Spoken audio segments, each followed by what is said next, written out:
Hare Krishna, Namaste. Chapter 13 is entitled as Kshetrajna Yoga, also as Prakriti Purusha Vibhaga Yoga, also as Prakriti Purusha Viveka Yoga. Sloka 31. Yadā bhūta-pṛthag-bhāvam eka-stham anupaśyati tata vistāraṁ brahma sampadyate tadā. What we have learned so far is that the world that we see is made of the combination of atmas and bodies. The differences that we see in this world is all to do with the body, various types of bodies. Deva body, Manushya body, and so forth. Whereas the Atma by itself doesn't have a body. It is jnanakara. It is full of knowledge. It is made of knowledge. When the body gets destroyed, the Atma still exists. Though the Atma has been in connection with the body for beginningless period, whenever the body gets destroyed, the Atma doesn't get destroyed. It continues to exist. And it is the Atma which holds the body. It rules the body. It orders the body. Therefore, the Atma of that body is called as Ishvara.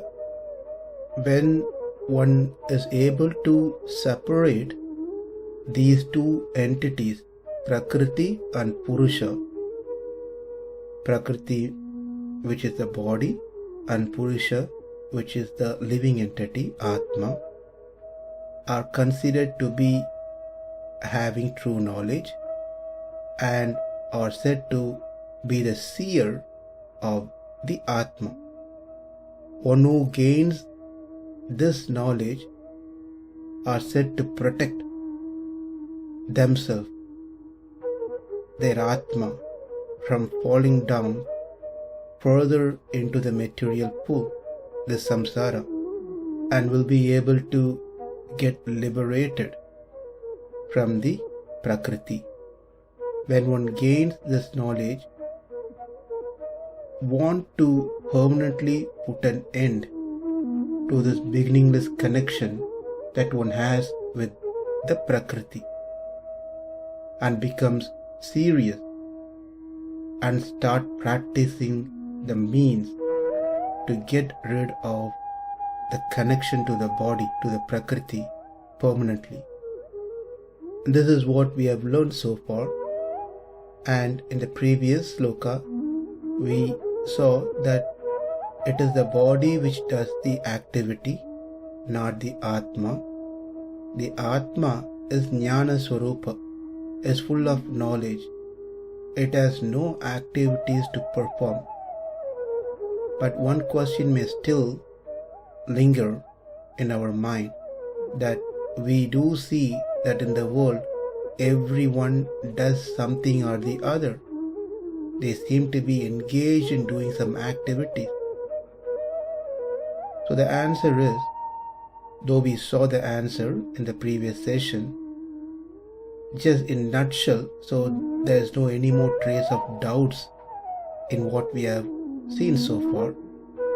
The Atma is situated in the body, and the body is of Sattva, Rajas and Tamas, the three modes of gunas, and these gunas influences the Atma to do activities. When these gunas are removed, the Atma will not be influenced by any activities. When it is not influenced, then Atma has nothing to do. This is what needs to be understood, that the Atma is different from the body. They are indestructible. It is full of knowledge. Though they have different bodies, they are all equal. The Atma has the power to rule over the body. These Atmas are prisoned into the body for several lifetimes. Not understanding this, one gets easily influenced by the three modes and abide by the three modes and start doing many different kinds of activities which really doesn't belong to the Atma. But because of lack of this knowledge, lack of applying the knowledge in practice, one get influenced and start thinking they are the doer. In reality, it is the body with the three gunas which influences the Atma to do activities. This topic, how many times we hear, still we get back to the same program of I am the doer, I am the proprietor, I am the enjoyer of the result. It's just because of so much of karma vasana that we have within ourselves. It is not just one lifetime or 10 lifetime or 100 lifetime. Unlimited lifetimes we have gone through. We cannot trace back how many lives we have gone through. And in one shot, we try to change our program. It is certainly going to be difficult. It is amazing that Atma has no business of this world that we are in, but it seems to be so busy doing so many activities. In reality, has no connection to Atma, all the material activities. Therefore, we must understand that the starting point of all this is the avidya, thinking oneself to be this body.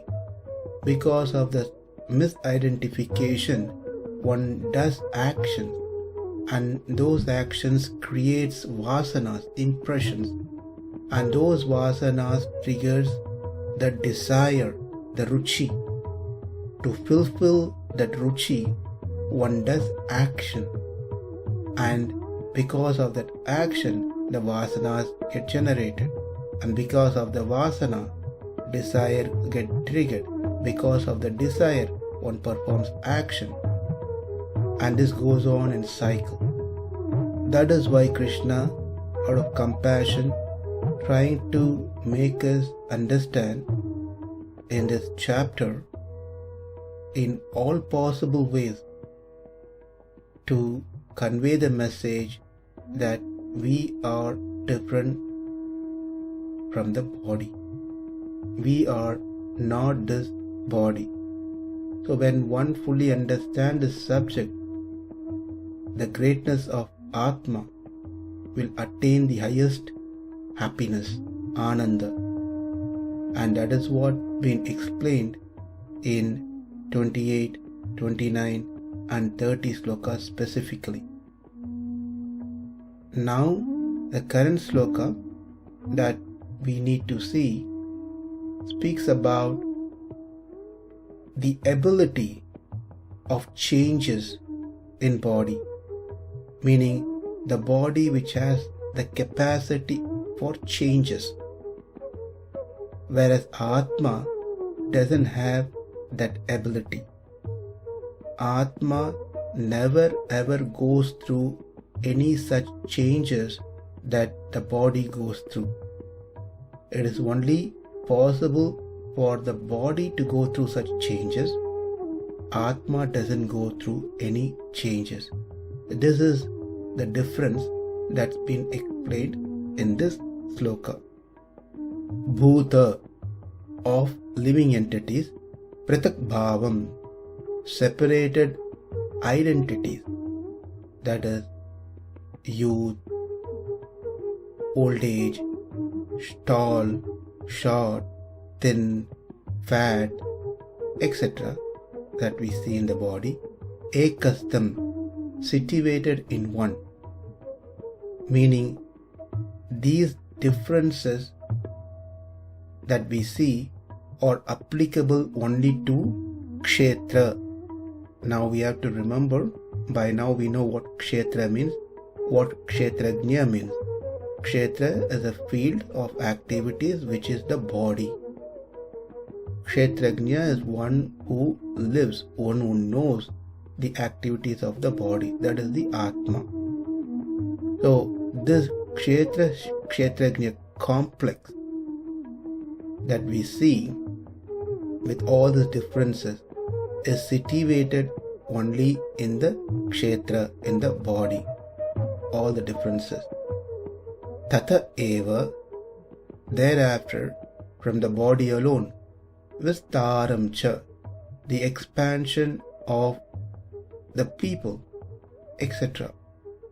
Yadā anupaśyati, when he clearly perceives, tadā, at that very moment, brahma sampadyate, he attains his own state.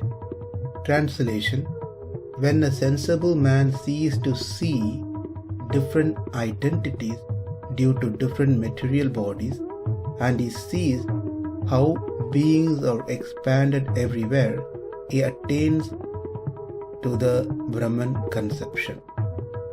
What has been said here by Krishna is that one who realizes that only the body known as kshetra is subject to transformations like child, youth, man, old age, etc., and the expansion from that to son, grandson, great-grandson, all these different things is all due to the body.